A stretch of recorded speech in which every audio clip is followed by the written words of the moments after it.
In 1998, the small English town of Wokingham was the kind of place where nothing unusual ever happened. People left their doors unlocked, neighbors greeted each other every morning, and the loudest noise you'd hear was the sound of a lawnmower on a Sunday afternoon. But one cold November night, everything changed. Police received a call from a woman screaming that her husband was dead. When officers arrived at the house, they found Richard Mallory, a well-known accountant, slumped inside his car in the garage. The car engine was still running, and the air was thick with carbon monoxide. At first glance, it looked like a suicide, a tragic end for a man under stress. But the more the detectives looked around, the more things didn't add up.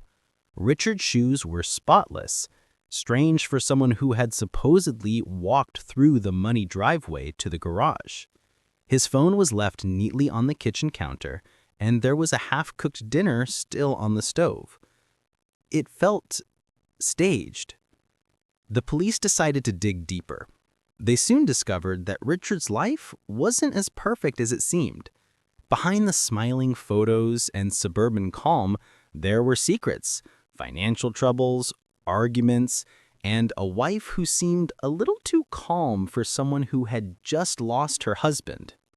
Before we go further, don't forget to subscribe to the channel and hit the like button, because what happens next in this story will absolutely shock you. Detectives began by questioning Richard's wife, Laura Mallory. She was calm, polite, and strangely composed for a woman who had just lost her husband. She told police that Richard had been depressed for months because of work stress and that she had tried to convince him to see a therapist. Her story sounded believable, almost too believable. But one investigator noticed something odd. Laura's wrists had small red marks, like scratches that she couldn't quite explain. She said it was from gardening, but when the detectives checked the garden, the soil was frozen solid. Nobody had been gardening that week. As the investigation continued, more inconsistencies appeared. A neighbor reported hearing the couple arguing loudly the night before Richard's death. Another said he saw Laura's car leaving the house at midnight, even though she claimed she was asleep. When police searched her phone and computer, they found something chilling. Several internet searches for carbon monoxide poisoning, how long before it kills, and accidental death methods. That was the turning point. Laura was arrested 2 weeks later.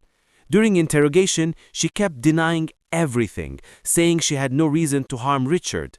But detectives already knew the motive: money. Richard had recently increased his life insurance policy to £500,000, with Laura as the sole beneficiary.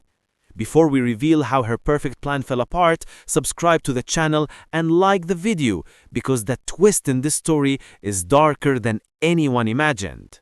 The turning point came when detectives decided to recheck the garage for any missed clues. A forensic expert noticed something tiny but crucial: a faint fingerprint on the inside of the car's exhaust pipe. It was Laura's. That single print proved she had been the one who connected the pipe to redirect the deadly gas into the car. When confronted with the evidence, Laura froze. Her calmness vanished. The detectives played recordings of her internet searches and showed her bank records. She had already tried to withdraw part of Richard's life insurance money 3 days after his death. It was too much to deny. In court, the prosecution painted a chilling picture: a woman who planned her husband's death down to every detail, timing, method, and even how she'd act heartbroken for the neighbors. But she made one mistake: she underestimated science. Experts testified that the carbon monoxide levels in Richard's blood didn't match what would have happened naturally. Someone had increased the gas flow intentionally. Combined with the fingerprint and the online evidence, the jury took just 2 hours to reach a verdict: guilty of murder. Laura Mallory was sentenced to life in prison with a minimum of 25 years before parole. The perfect murder she planned became a lesson for investigators that no matter how smart a criminal thinks they are, the smallest trace can destroy everything. And if you're still here, make sure to subscribe to the channel and like the video, because real life can be stranger, darker, and more shocking than any movie.